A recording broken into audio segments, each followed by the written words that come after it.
नमस्कार, मैं हूं प्रशांत चुरहे। कोरोना का खतरा एक बार फिर तेजी से बढ़ने लगा है और कोरोना के कहर से बचने के लिए मास्क पहनना सबसे जरूरी है। न्यूज 18 सभी से अपील करता है कि आप मास्क जरूर पहनें। न्यूज 18 ने मास्क के लिए एक मुहिम भी शुरू की है, #मास्क पहनो इंडिया। न्यूज 18 आप सभी से अपील करता है कि आप मास्क जरूर पहने, क्योंकि कोरोना से लड़ाई में इस वक्त ये मास्क ही सबसे बड़ा हथियार है। और एक बड़ी खबर इस वक्त आ रही है। शुरुआत करते हैं ज्ञानवापी में मचे सियासी संग्राम की। वाराणसी के काशी विश्वनाथ मंदिर परिसर में एएसआई जल्द ही अब सर्वे शुरू करने, क्योंकि काशी विश्वनाथ मंदिर के परिसर में मौजूद मस्जिद विवाद मामले में वाराणसी कोर्ट ने पुरातत्व विभाग की टीम से अब सर्वे कराने का आदेश दिया है।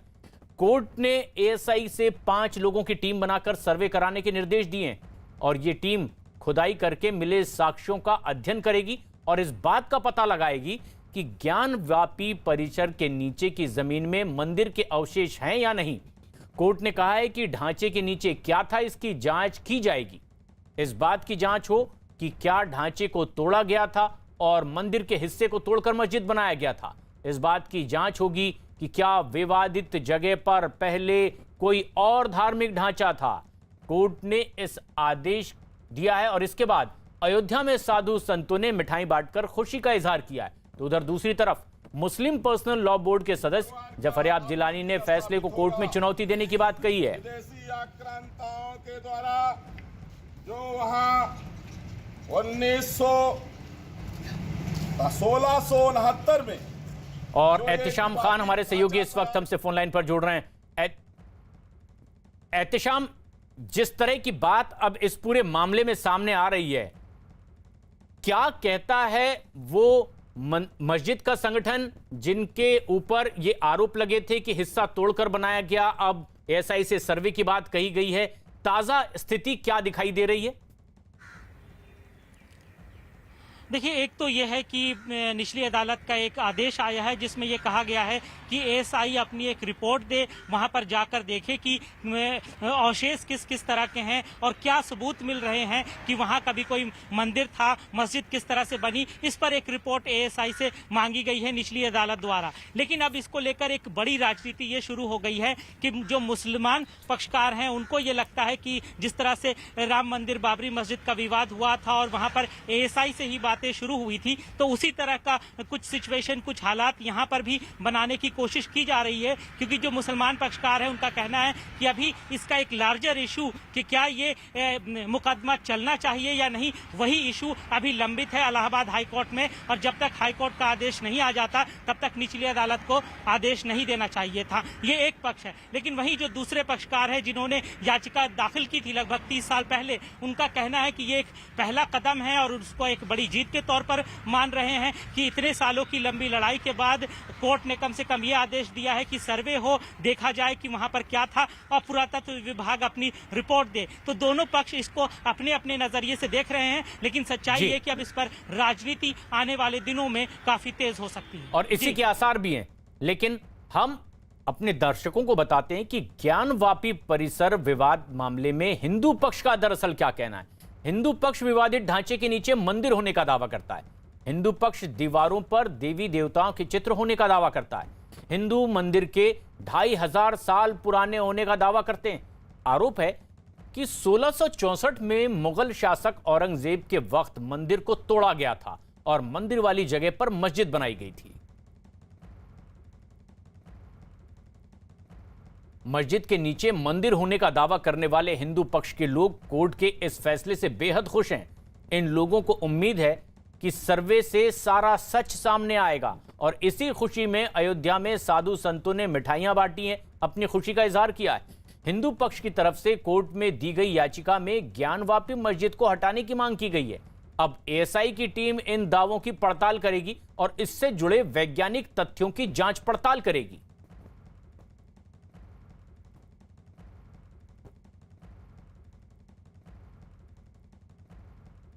पुरातत्व विभाग को अनुमति मिल गई है कि पुरातत्व विभाग जांच करके और बताए कि वहां मंदिर था कि नहीं था। इसका मतलब यह है कि जिस तरह से मर्यादा पुरुषोत्तम भगवान श्री राम लला के दिव्य भव्य राम मंदिर का निर्माण अयोध्या धाम में हो रहा है, उसी तरह से देव महादेव काशी विश्वनाथ भगवान का भी दिव्य भव्य अब जो है काशी विश्वनाथ मंदिर का निर्माण होगा। वह शुभ घड़ी की जो प्रतीक्षा थी वह आज से उसका श्री गणेश हो गया है। जो गुलामी के समय में हमारी संस्कृति, हमारे स्वाभिमान के प्रतीकों को दबा दिया गया था, दफना दिया गया था, उनकी खोज तो होनी चाहिए, तलाश तो होनी चाहिए। अगर वहाँ खुदाई की जाती तो क्या बुरा है, अन्यथा क्या है। ये तो सर्वविदित है कि वहाँ जो भगवान विश्वनाथ की चारों ओर जो मंदिर थे उनको तोड़ा गया और तोड़ करके मस्जिद बनाई गई, तो ये तो सर्वविदित है। तो ऐसी स्थिति में अगर सरकार न्यायालय के आदेश पर वहाँ पुरातत्व विभाग के द्वारा तथ्यों का अन्वेषण करती है तो ये उचित कदम होना चाहिए। श्री काशी ज्ञानवापी मस्जिद के मुकदमे में जो बाबा विश्वनाथ का स्थान है, आदि विश्वेश्वर महादेव जिन्हें अविमुक्त और बाबा विश्वनाथ कहते हैं, इस संदर्भ में कोर्ट के द्वारा कि इसका एक सर्वे हो कि इसका स्वरूप क्या है, कौन सा धार्मिक स्वरूप है, तो एएसआई के द्वारा सर्वे कराने का और इसका व्यय राज्य सरकार के द्वारा उठाया जाए, ऐसा आज एक आदेश पारित हुआ है। इस आदेश का अखिल भारतीय संत समिति स्वागत करती है। हिंदू पक्ष तो खुश है, लेकिन कुछ मुस्लिम संगठन नाखुशी जता रहे हैं। यतेंद्र शर्मा हमारे सहयोगी फोनलाइन पर मौजूद हैं। यतेंद्र, जो सबसे अहम है अब वो ये कि ज्ञानवापी मस्जिद से जुड़े लोगों की अब आगे क्या दलील और तैयारी है? देखिए, तैयारी साफ है। अगर मुस्लिम पक्ष हाई कोर्ट में जो जाने की बात है, उन्होंने अपील दायर करने की जो बात कही, तो उसके खिलाफ हिंदू पक्ष भी अपनी तरफ से कानूनी प्रक्रिया जो हो सकती है उसमें लग गया। उनका साफ तौर पर कहना है कि जो चीनी यात्री थे उनकी किताब में भी था, और जो बीएचयू के जो प्रोफेसर हैं, जो इतिहास और संस्कृति विभाग के एचओडी रहे हैं, उन्होंने इस किताब में उसका जिक्र किया और कोर्ट में उसकी दलीलें दी गई थी कि 100 फीट लंबा शिवलिंग था जिस पर गंगा की धारा लगातार अविरल उस पर चलती थी, और इससे पहले और भी कई ऐसे अहम दस्तावेज जिनसे खुलासा होता है कि यहाँ पर पहले मंदिर था, औरंगजेब के समय में उस मंदिर को तोड़कर उसके अवशेषों से मस्जिद बनाई गई थी। तो इन सबको एक बार फिर से अगर हाई कोर्ट में सुनवाई होती है तो उन हाई कोर्ट के सामने उन सभी तथ्यों को हिंदू पक्ष की तरफ से रखा जाएगा। वहीं मुस्लिम पक्ष की तरफ से जो 1991 का जो एक्ट है उसका हवाला देते हुए इसमें जो निचली कोर्ट ने जो आदेश किया उसको खारिज करने की मांग की जाएगी। जी, वहीं मुस्लिम पक्ष के दावे बिल्कुल अलग दिखाई दे रहे हैं। हिंदू पक्ष तो उत्सव मना रहा है, लेकिन मुस्लिम पक्ष हिंदू पक्ष के दावे को बेबुनियाद करार दे रहे हैं। मुस्लिम पक्ष के मुताबिक मस्जिद के नीचे मंदिर होने की किसी तरह के कोई सबूत नहीं है,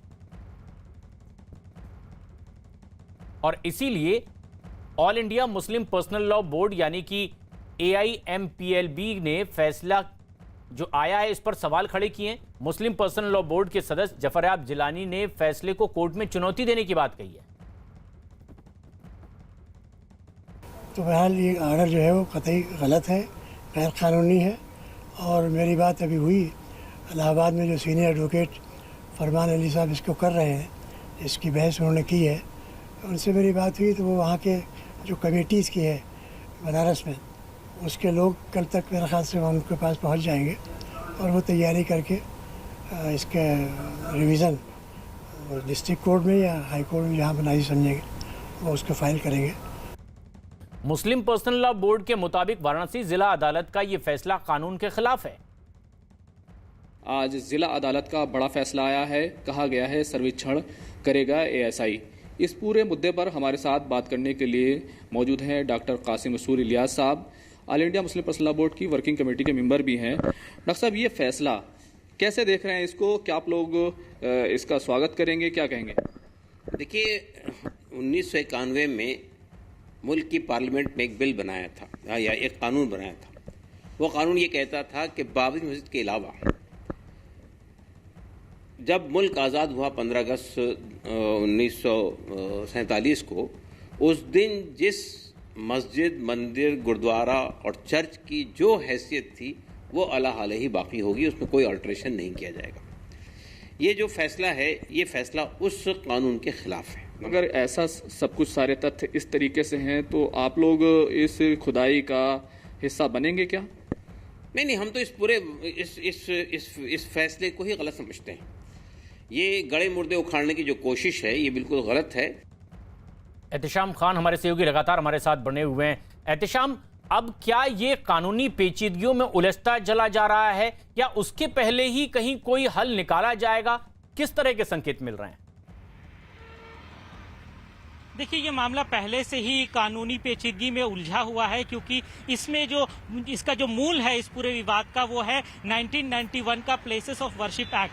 तो उसको लेकर इलाहाबाद हाई कोर्ट में भी मामला लंबित है, दिल्ली हाई कोर्ट में भी है और अब सुप्रीम कोर्ट में भी एक मामला आ गया है जिसमें इस कानून को चुनौती दी गई है। तो ज्ञानवापी मस्जिद और विश्वनाथ मंदिर का क्या होगा, इसका पूरा इस बात पर निर्भर करता है कि किस तरह से अदालतें इस कानून को परिभाषित करती हैं। और उसको लेकर अब मामला, जैसा कि आपने अभी थोड़ी देर पहले जफर याब जिलानी को सुना कि अब हाईकोर्ट में जाने की वो बात कर रहे हैं और पहले से भी वहां एक मामला लंबित है, तो वहां वो यही सवाल उठाएंगे कि जब ये मामला लंबित है, इस कानून को पूरी तरह से समझा नहीं गया है, अभी उसकी एप्लीकेबिलिटी में बात नहीं हुई है, तो अचानक से ये निचली अदालत ने ये फैसला क्यों दिया है। तो इन सब चीजों को लेकर अब अदालत में बहस होगी और अदालत के बाहर दोनों तरफ सरगर्मियां तेज होती जाएंगी आने वाले दिनों में। और ये विवाद अभी लगातार उलझता दिखाई दे रहा है, लेकिन कोर्ट के फैसले पर राजनीति भी शुरू हो चुकी है।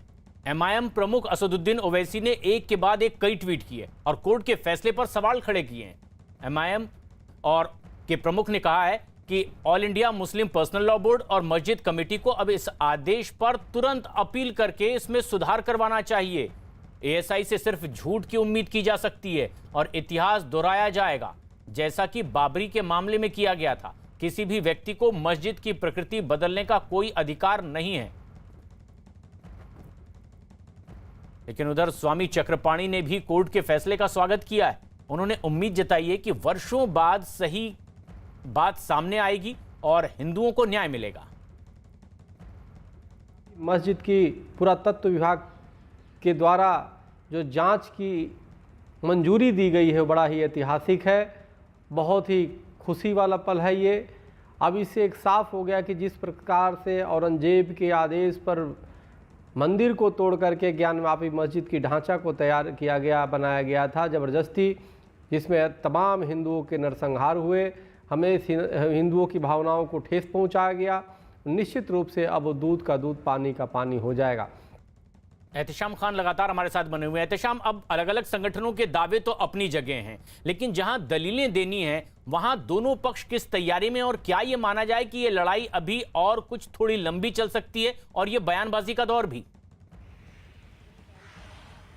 देखिए, अभी तो ये चीज़ें सिर्फ शुरू हुई हैं, क्योंकि जो हाईकोर्ट का अभी मामला है वो लंबित है। इसके अलावा सुप्रीम कोर्ट में भी इस पर डिस्कशन होना बाकी है। ऐसे में निचली अदालत का जो आदेश आया है कल, वो सिर्फ एक पहला कदम है। तो अभी इस पे कई सारी और पहलू हैं जिस पर चर्चा होना बाकी है, जिसमें कोर्ट के अंदर तो दलीलें दी ही जाएंगी, लेकिन कोर्ट के बाहर भी जो राजनीतिक सरगर्मियां हैं वो तेज होंगी, जिसका झलक हमें नजर आने लगा है कल से ही जब ये आदेश आया है। तो अब ये देखना होगा कि अब जो मुस्लिम पक्षकार हैं वो किस तरह से इस आदेश को चुनौती देते हैं हाई कोर्ट में, और फिर वहां क्या होता है। सुप्रीम कोर्ट में जो मामला लंबित है उसको लेकर भी चर्चा होगी। तो इस पर अभी कई और पहलू हैं। अभी सिर्फ शुरुआत है, जो एक पहला कदम है जो कि कल निचली अदालत से आया है, लेकिन अभी इसमें बहुत सारी चीजें होनी बाकी है।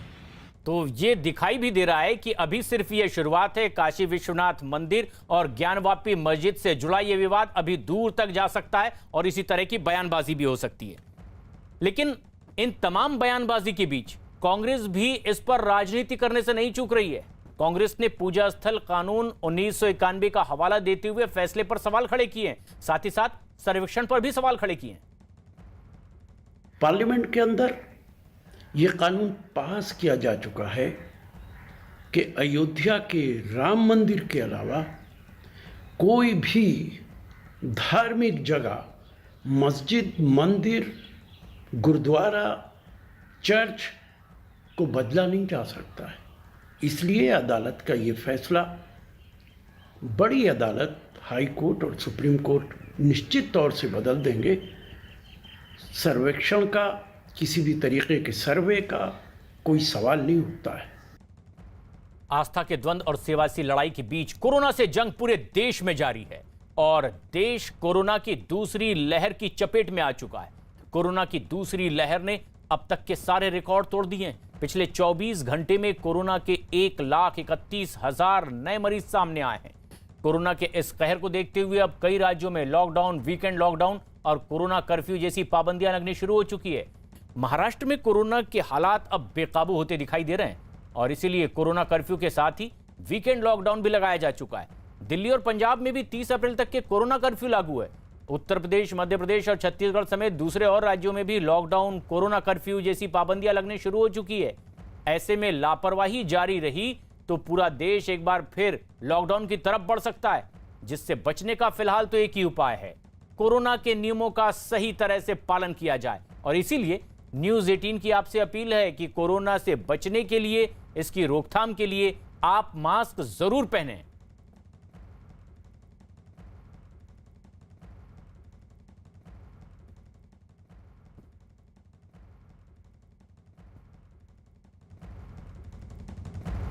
एक बड़ी खबर आ रही है, असम से जुड़ी यह खबर है। असम में विधानसभा चुनाव के नतीजों से पहले ही कांग्रेस ने अपने उम्मीदवारों की बाड़ेबंदी भी शुरू कर दी है। खबर है कि असम में कुल 17 उम्मीदवारों को राजस्थान की राजधानी जयपुर के होटल फेयरमाउंट भेज दिया गया है और इसमें 7 उम्मीदवार कांग्रेस के हैं, 10 उम्मीदवार कांग्रेस के सहयोगी दल यूडीएफ के हैं। और अभी से अब उनकी बाड़ेबंदी और अपने उम्मीदवारों को, जिन्हें उम्मीद कर रही है कांग्रेस और उनके संगठन जुड़े हुए कि ये विधायक बनने जा रहे हैं, उन्हें कहीं और ना चले जाएं, उसके लिए अब जयपुर भेजा गया है। भवानी सिंह फोन लाइन पर मौजूद हैं। भवानी, ये अभी से तैयारी, क्या कांग्रेस आश्वस्त है कि असम में उनकी सरकार बनने जा रही है, लेकिन वहीं आशंका भी कि कहीं कोई टूट फूट ना हो जाए, क्या ये उसकी तैयारी है?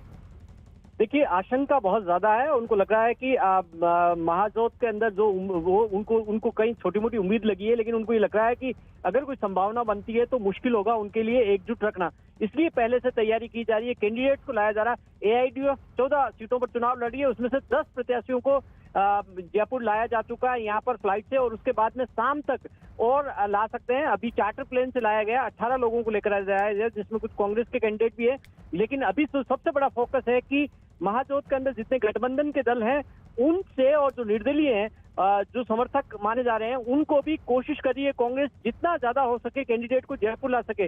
और जयपुर के अंदर उनको वही उसी जगह पर बाड़ेबंदी की जा रही है, होटल फेयरमाउंट के अंदर, जहां पर पहले राजस्थान के कांग्रेस विधायकों की बाड़ेबंदी की गई थी। 2 दिन से तैयारियां चल रही थी बाड़ेबंदी की, और यहाँ पर कुछ नेताओं की ड्यूटी लगा दी गई है। उन एयरपोर्ट से लेकर होटल तक तमाम जिम्मा संभालने के लिए एआईसीसी के सचिव है, वो भी वहां पर साथ में आए हैं। तो गुवाहाटी से लेकर जयपुर तक पूरी चाक चौबंद तैयारी की गई है। जी, अब ऐसे में ये एक्सक्लूसिव तस्वीरें हमारे दर्शक देख रहे हैं, ये वो लिस्ट है जिसमें उन उम्मीदवारों के नाम है असम में जिन्होंने चुनाव लड़ा है। कांग्रेस को उम्मीद है कि यही अब विधायक बनने जा रहे हैं। 10 लोगों को तो लाया गया है अब तक जयपुर और सुरक्षित जगह पर रख दिया गया है। उम्मीद ये की जा रही है, आशंका कहना ज्यादा मुनासिब होगा कि अगर ये विधायक बनते हैं तो ये टूट फूट ना हो जाए पार्टी में, उनके सहयोगी दल में। लेकिन जो बड़ा सवाल है भवानी, वो ये कि अशोक गहलोत जो है किसी और राज्य की जिम्मेदारी संभाल रहे थे, केरल की, छत्तीसगढ़ के मुख्यमंत्री को असम की जिम्मेदारी दी गई थी, लेकिन जयपुर को ही, राजस्थान को ही सबसे सुरक्षित क्यों मानती है कांग्रेस? अक्सर यहां पर लाकर रखा जाता है उम्मीदवारों को, विधायकों को। देखना होगा, कांग्रेस की सत्ता बहुत कम जगह पर है, उसमें से राजस्थान एक है। और राजस्थान इसलिए चुना गया है कि 2 वजह। एक तो जो गांधी परिवार के सबसे नजदीकी है अशोक गहलोत, तो इस वक्त कांग्रेस के अंदर न केवल अशोक गहलोत नजदीकी है, सब कुछ मैनेजमेंट देखने में अशोक गहलोत की बड़ी भूमिका। अशोक गहलोत इस वक्त कांग्रेस चलाने वाले चंद नेताओं में से हैं जो एडवाइजर भी माने जाते हैं, कि तमाम व्यवस्थाएं देख रहे हैं। और केरला के प्रभारी थे, वहां नहीं गए थे क्योंकि वहां अशोक गहलोत को उम्मीद नहीं थी। और असम में हमने देखा था कि यहाँ राजस्थान के कई नेताओं को पहले से ही असम लगाया गया था। जितेंद्र सिंह है जो असम के अंदर जिम्मा संभाले हुए हैं वहां पर, और तमाम तरीके से ये कांग्रेस की पिछले काफी दिनों से कोशिश थी कि असम में कोई उम्मीद बनती है तो उसमें, क्योंकि और एक दूसरा कारण ये भी है कि असम के अंदर जो मारवाड़ियों की भूमिका एक बहुत बड़ी है, इस वजह से भी है। तो कई सारे इसमें फैक्टर है जिसलिए, और अशोक गहलोत पे भरोसा इसलिए भी है कि पहले महाराष्ट्र में जब संकट में फंसे थे तब महाराष्ट्र के विधायकों को यहाँ लाया गया था। जब मध्य प्रदेश में संकट में फंसी थी कांग्रेस, तब वहां उनके विधायकों को यहाँ लाया गया था। हालांकि मध्य प्रदेश में बाद में कामयाबी नहीं मिली और राजस्थान में जब संकट गहराया तो अशोक गहलोत ने खुद नहीं मोर्चा संभाला, किसी और स्टेट में नहीं ले जाया गया। तो अशोक गहलोत का बाड़ेबंदी का जो ट्रैक रिकॉर्ड है उस पर भरोसा करते हुए कांग्रेस ने विधायकों को यहाँ लाया। कांग्रेस के भी 7 विधायक हैं इसके साथ में, टोटल 18 लोगों को जयपुर लाया गया। जी, बड़ी खबर और एक्सक्लूसिव तस्वीर के साथ ये वो नामों की लिस्ट है जो असम में कांग्रेस और सहयोगी गठबंधन दलों के उम्मीदवार हैं, जिन्हें जयपुर लाया जा रहा है। 18 लोगों को जयपुर लाया जा रहा है। अभी रिजल्ट आने बाकी हैं। 2 मई को चुनाव के रिजल्ट आएंगे कि कौन विधायक बनता है, लेकिन कांग्रेस को उम्मीद यह है कि ज्यादातर लोग विधायक बनने वाले हैं और सरकार बनाने की स्थिति अगर होती है तो टूट फूट कहीं ना हो जाए कांग्रेस पार्टी में और सहयोगी दल में। इसीलिए अभी से बाड़ेबंदी की कोशिश की जा रही है और माना यह जा रहा है कि इसमें माहिर अशोक गहलोत को यह जिम्मेदारी मिली हुई है कि अगर असम में सरकार बनाने की स्थिति आती है तो कोई अड़ंगा बीच में ना आए, टूट फूट पार्टी में ना हो। एक्सक्लूसिव तस्वीरें न्यूज 18 इंडिया पर उन नामों की यह सूची जिन्हें असम से जयपुर लाया गया है, राजस्थान में सुरक्षित रखने की कोशिश। 17 उम्मीदवार, अब 18 लोगों को लाया गया है जो खबर आ रही है। भवानी, ये इसमें कुछ और नाम क्या आगे बढ़ सकते हैं जिनसे ये उम्मीद कर रही है कांग्रेस कि सरकार बनाते समय उनका समर्थन मिल सकता है? ये इनिशियल है, अभी एयरपोर्ट पे और तैयारी है, हो सकता हो कि शाम को एक चार्टर और आ सकता है।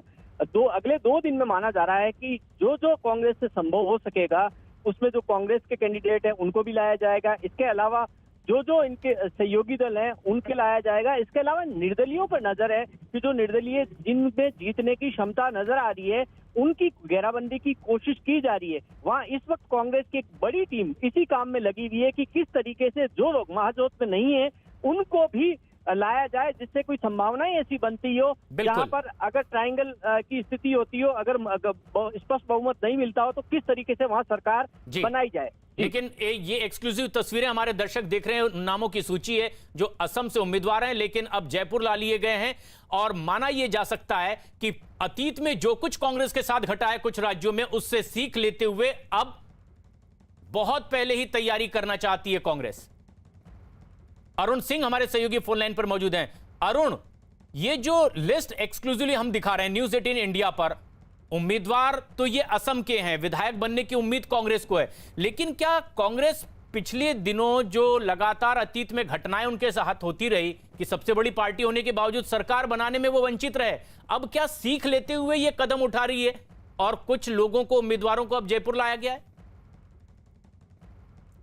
जीतने की उम्मीद है। पार्टी ने जो इंटरनल सर्वे कराया है उसमें जिन उम्मीदवारों के जीतने की उम्मीद है पार्टी को, उन सारे उम्मीदवारों को लेकर के ऐसी जगह पर रखने की तैयारी चल रही है। और ये सिर्फ असम में ही नहीं, ये तैयारी केरल से लेकर के पश्चिम बंगाल से लेकर के और तमिलनाडु तक हर जगह ये तैयारी कांग्रेस करना चाहती है, क्योंकि जहां उसको डर लगता है कि पहले की तरह, जैसे कई जगहों पर ऐसा हुआ प्रशांत, जैसा कि आप भी बता रहे थे कि कांग्रेस के पास नंबर था लेकिन उसके विधायक टूट गए इन समय पर और सरकार नहीं बन पाई, या जहां सरकार थी वहां विधायक टूट गए और उनकी सरकार गिर गई। तो इससे चिंतित कांग्रेस नेतृत्व पहले से रहा था और इस बार रणनीति बहुत ही आक्रामक बनाई है कि रिजल्ट आने के काफी पहले ही जो प्रत्याशी जीत सकते हैं, चाहे वो गठबंधन के प्रत्याशी हो या कांग्रेस के प्रत्याशी हो, वहां पर सरकार बनाने की संभावना को तलाशने के लिए उनको पहले ही अपने पाले में रखा जाए ताकि वो जीतने के बाद कहीं भाग न सके। अरुण, क्या जिन उम्मीदवारों को लाया जाता है, इस तरह से एक जगह रखा जाता है, ये संदेश नहीं देगा कि पार्टी को और आलाकमान को इन पर विश्वास नहीं है और इसी अविश्वास के चलते वो अभी से बाड़ेबंदी कर रहे हैं? देखिए प्रशांत, मैंने अभी सवाल ये पूछा था जो कांग्रेस के मीडिया डिपार्टमेंट के चेयरमैन है रणदीप सिंह सुरजेवाला कि ऐसा क्यों कर रही है पार्टी की, अभी रिजल्ट आने में इतना समय है और आप अपने समर्थकों को या अपने विधायक जो विधायक बन सकते हैं उनको ला करके दूसरे राज्य में रख रहे हैं। उनका ये कहना था कि सवाल आप गलत आदमी से पूछ रहे हैं, सवाल आप बीजेपी के उन नेताओं से पूछिए जिसमें उन्होंने गृह मंत्री अमित शाह का नाम लिया, हेमंत विश्व शर्मा का नाम लिया और उसके साथ ही सर्बानंद सोनोवाल का नाम लिया। उन लोगों से पूछिए, जब प्रजातंत्र का, ये रणदीप सिंह सुरजेवाला के शब्दों में, प्रजातंत्र का जब चीरहरण होता है और हो रहा है तो हमको खड़ा होना पड़ेगा। यानी उनको डर इस बात का है कि बीजेपी उन राज्यों में जहां बीजेपी सरकार बना सकती है उनके विधायकों को तोड़ सकती है और इसलिए पहले ही डैमेज कंट्रोल को रोकने की कोशिश चाहिए। एक तरह से एक ऑफेंसिव, एक तरह से ये स्टेप कांग्रेस पार्टी की तरफ से लिया गया है। जी, दलीलें जो भी हो, लेकिन कांग्रेस का एक डर और आशंका ये साफ जाहिर हो रही है। ये जो एक्सक्लूसिव तस्वीर हमारे दर्शक इस वक्त देख रहे हैं टीवी स्क्रीन पर, लेकिन एक डर कि कोरोना कहीं इससे ज्यादा और ना बढ़ जाए, और इसके लिए लड़ाई लगातार लड़ी जा रही है, क्योंकि देश में कोरोना महामारी की दूसरी लहर से हालात बेहद खराब हो चुके हैं। भारत में पहली बार एक दिन में कोरोना के 1,31,000 से ज्यादा मरीज सामने आए। पिछले साल महामारी शुरू होने के बाद ये अब तक का सबसे बड़ा आंकड़ा है, और ये चौथी बार है जब कोरोना के केस 1 लाख से ज्यादा आए हैं। इस महामारी की वजह से पिछले 24 घंटे में 780 मरीजों की जान तक चली गई है। कोरोना से बचने और इसकी रोकथाम के लिए लोगों ने मास्क पहनने की अपील भी की जा रही है। लगातार उनसे अपील की जा रही है कि आप कोरोना गाइडलाइंस का पालन करें, लोग मास्क लगाएं, और इसके लिए न्यूज 18 की तरफ से भी एक मुहिम शुरू की गई है, जिसकी केंद्रीय मंत्री अश्विनी चौबे ने भी तारीफ की और लोगों से हर हाल में मास्क पहनकर ही बाहर निकलने की अपील की। मास्क है जरूरी, हाँ, इसलिए उसके दृष्टिकोण से जो कोविड-19 का जो आप न्यूज 18 ग्रुप के द्वारा जागरूकता अभियान चल रहा है, ये बहुत ही प्रशंसनीय है। और मुझे लगता है कि हर आदमी इस प्रकार के अभियान को चलाएं, अपने स्तर पर भी, गांव में, परिवार में, समाज में, तो हम कोविड के चैन को भी तोड़ पाएंगे। सबसे ज्यादा दिक्कत हो रही है महाराष्ट्र में, क्योंकि देश भर में जितने आंकड़े सामने आते हैं लगभग आधे अकेले महाराष्ट्र राज्य से आते हैं, क्योंकि कोरोना महामारी महाराष्ट्र पर अब आफत बनकर टूटी है। महाराष्ट्र में एक हफ्ते में ही हर दिन करीब 50,000 नए मरीज सामने आ रहे हैं। मरीजों की मौत का आंकड़ा भी लगातार बढ़ता चला जा रहा है। केंद्र पर वैक्सीन ना देने का भी आरोप लगा रहे हैं, और इस बीच कई वैक्सीनेशन सेंटर भी बंद की गई है। हालात की समीक्षा करने के लिए केंद्र की तरफ से एक टीम भी मुंबई पहुंच चुकी है। कोरोना को काबू में करने के लिए आज रात 8 बजे से सोमवार सुबह तक वीकेंड लॉकडाउन भी लगाया गया है।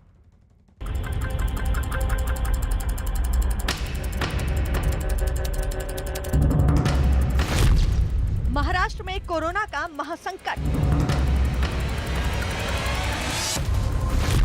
कोरोना से मौत का आंकड़ा बढ़ा।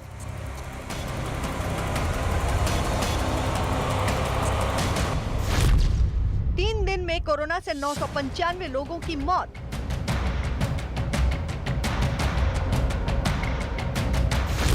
पचास 50,000 से ज्यादा नए मरीजों का मिलना जारी।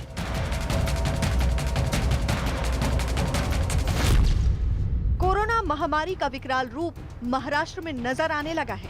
देश भर में तेजी से फैल रहे कोरोना से प्रधानमंत्री चिंतित हैं। कोरोना के खिलाफ जंग में महाराष्ट्र सरकार ने भी पूरी ताकत झोंक दी है, लेकिन सरकारों की मुस्तैदी, चेतावनी और अपील के बावजूद लापरवाह लोगों का रवैया बदलने का नाम नहीं ले रहा। इसी की बानगी है मुंबई की दादर सब्जी मंडी की ये तस्वीरें।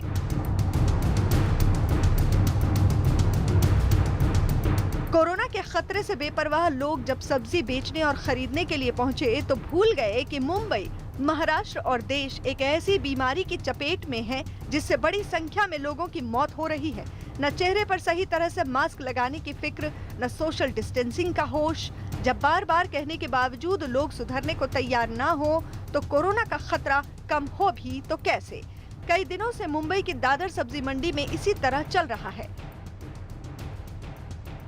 महाराष्ट्र में कोरोना के लगातार बेहिसाब बढ़ते मामलों की एक बड़ी वजह ऐसी ही तस्वीरें हैं। लापरवाही ने महाराष्ट्र की कैसी हालत कर दी, इसे आंकड़े भी बता रहे हैं। बीते 24 घंटे में महाराष्ट्र में कोरोना के 56,286 नए मरीज सामने आए हैं और इसी दौरान 376 लोगों की मौत भी हो गई।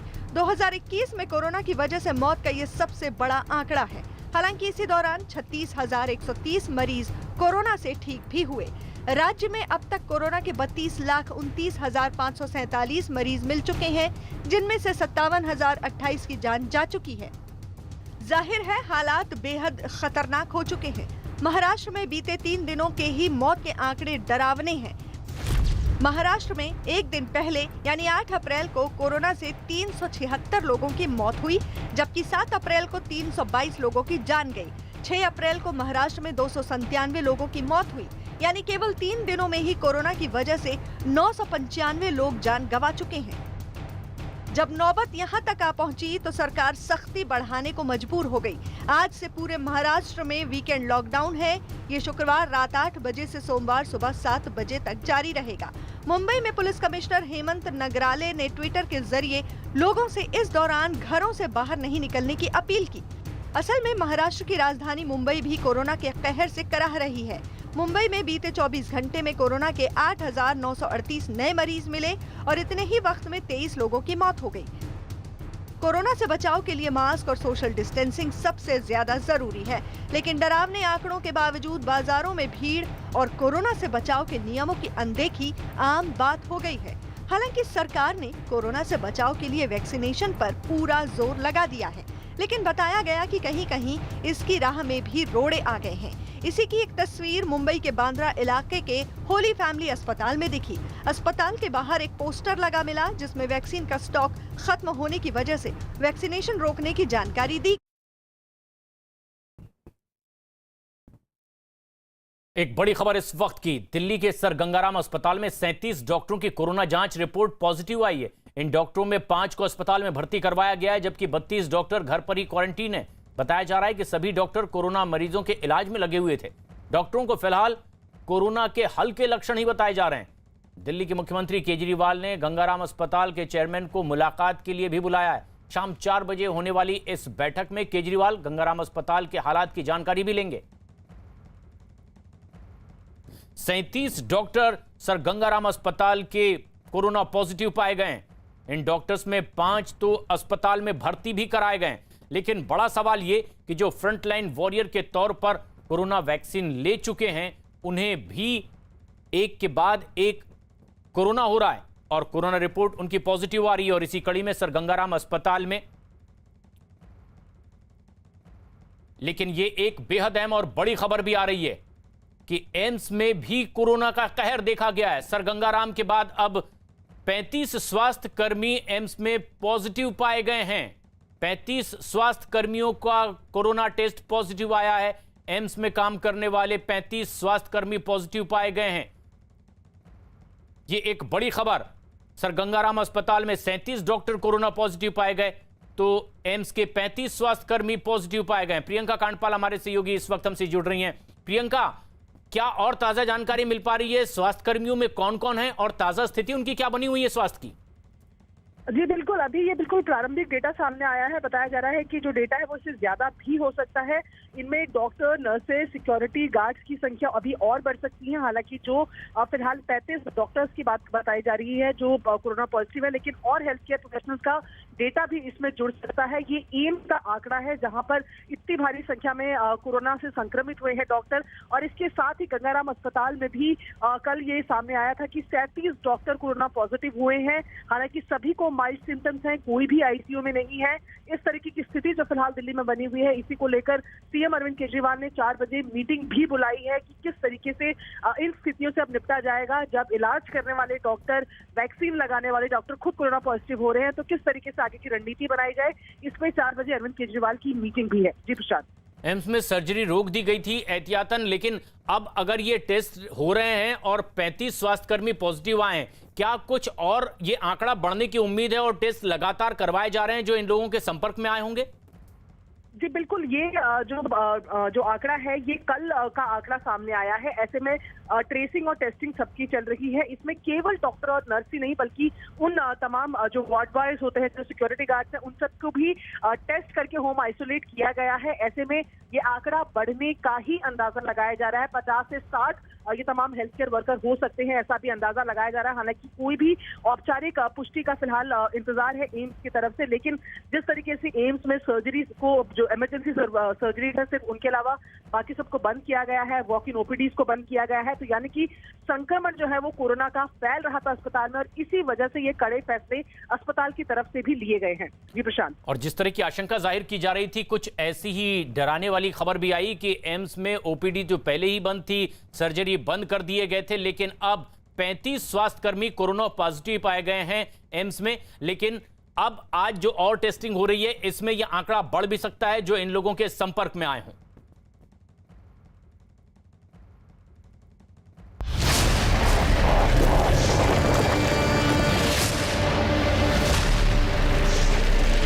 पे मौजूद, इंटरनेशनल मार्केट के नाम से यह जाना जाता है।